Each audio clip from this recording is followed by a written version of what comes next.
Sempat dipuji sebagai ayah yang kuat karena kehilangan putrinya yang mengenaskan, ternyata pelakunya ayahnya sendiri dan kini sudah ditetapkan sebagai tersangka.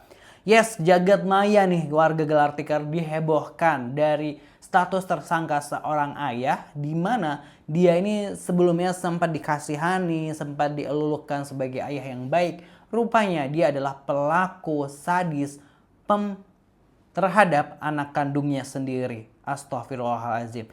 Kita reaction dalam Gelar Tikar Crime Update. Ambil pelajaran dari setiap kejadian yang kami ceritakan. Jangan lupa subscribe. Ya, ini kalau nggak salah kejadian di Papua, di mana seorang ayah ini sempat menangis di atas panggung. Kesedihannya ini menyesakkan bagi siapapun yang menonton, ikut sedih pastinya. Namun setelah diusut, rupanya kematian dari anaknya adalah akibat ulah tangan dari sang ayah sendiri. Astagfirullah, innalillahi wa inna ilaihi rajiun. Kita akan reaction seperti apa informasinya dari laman Instagram Vlog Jakarta dan bagaimana respon dari warganet. Jangan lupa subscribe Gelar Tikar. Terima kasih buat yang udah subscribe. Sempat dipuji sebagai ayah yang kuat karena kehilangan putrinya yang mengenaskan, ternyata pelakunya ayahnya sendiri dan kini ditetapkan sebagai tersangka.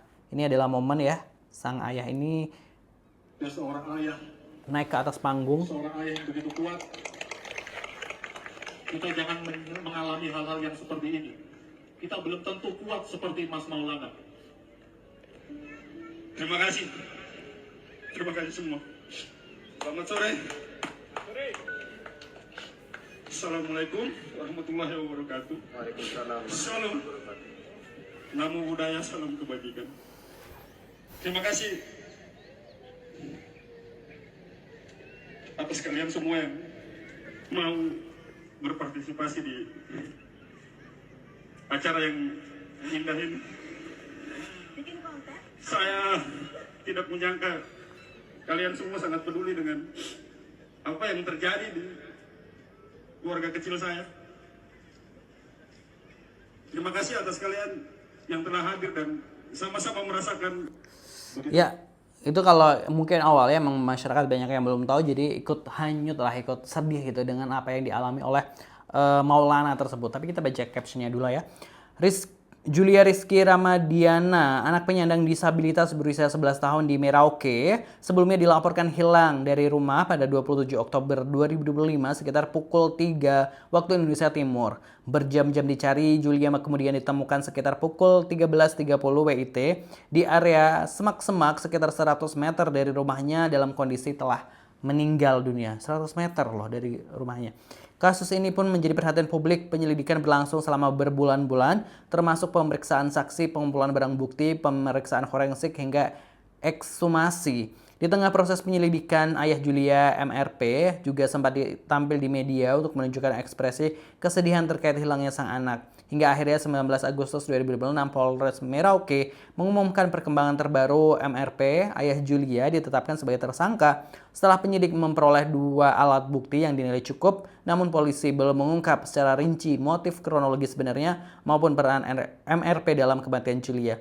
Catatan, penetapan sebagai tersangka bukan berarti seorang telah dinyatakan bersalah. Proses hukum masih berjalan dan publik diimbau menunggu keterangan resmi dari pihak kepolisian. Nah, ini emang masih jadi tersangka, tentu masih nanti menunggu putusan pengadilan. Tapi kalau kita lihat di headline pemberitaan yang lain, dikabarkan bahwa hal ini ayahnya ini sempat melakukan ruda paksa dan lain sebagainya terhadap anaknya sendiri hingga kematian ini gitu ya. Nanti terkait kronologinya nanti kita akan coba ceritakan dalam Gelar Tikar Crime Stories kalau nanti sudah lengkap dan bagaimana putusan dari pengadilan seperti itu. Kita bacain komentar warganet yang lain seperti apa gitu.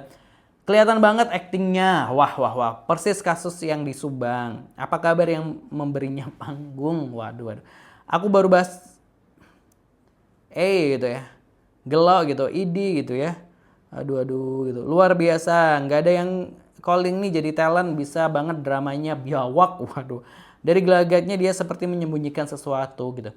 Langsung aja sebut nama lengkap bapaknya, ngapain pakai inisial lagi gitu.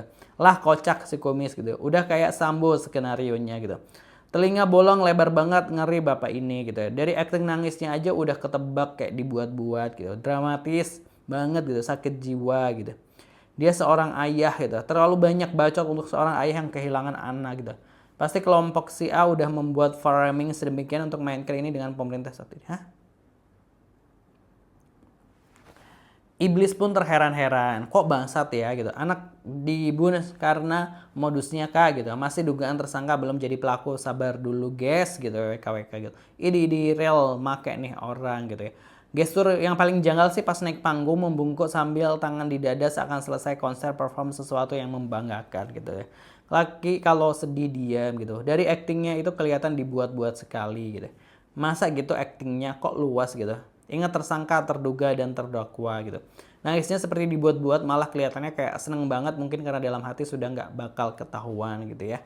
Itu tadi komentar-komentar dari warganet terkait dari hal ini. Memang ini masih jadi tersangka, tentu tadi masih menunggu putusan dari pengadilan terkait hal itu. Biar hukum lah yang bekerja. Tapi kalau kita melihat dari case-case kriminal, biasanya emang pelaku itu biasanya adalah orang terdekat. Kalau terkait seperti itu ya, kasus-kasus gitu ya, biasanya kayak gitu karena ya itu biasanya kan yang memiliki akses atau pernah bertemu dan sebagainya adalah orang-orang yang kenal lah istilahnya gitu. Jarang ada orang yang asing tiba-tiba melakukan tindakan seperti itu gitu. Ya itu, kita menunggu aja update-nya seperti apa. Kalau menurut warga Gelar Tikar gimana, terus di kolom komentar. Jangan lupa subscribe Gelar Tikar. Terima kasih.